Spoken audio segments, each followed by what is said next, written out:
In Jefferson City today, Missouri Governor Mike Parson answered questions about recent civil unrest in the state. Jeff Bernthal is at our Capitol Bureau tonight with the governor's reaction. He also spoke with a lawmaker who's pushing for reform. The governor said blaming all of law enforcement is not the answer. He says he will continue to meet with community leaders from across the state to address some of the issues raised by protesters. One call for change from some protesters includes calling for a ban on chokeholds and other uses of force that could result in death. Use of force should always be at a minimum until you have to use it. There should be a lot of other actions be taken before you ever do force. And that's the training law enforcement officers go through. So I think if there's something there needs adjustment on it, we need to change the way we're doing business. I think you put it on the table, we'd have that discussion and see how we move forward. St. Louis Representative Steve Roberts is also chairman of the Missouri Legislative Black Caucus.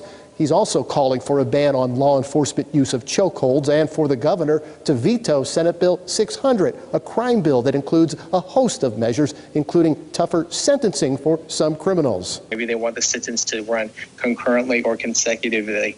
They're forcing them to make those sentences run consecutively. So there's a lot of problems with that bill, and I really hope the governor will veto it.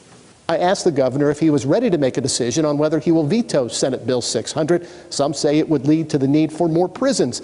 He said it's too soon to say, but has concerns over any legislation that would result in more prisons. I'm not interested in building more prisons in the state of Missouri. I mean, that would be a last resort for me. I'll just say that on that ending question you had.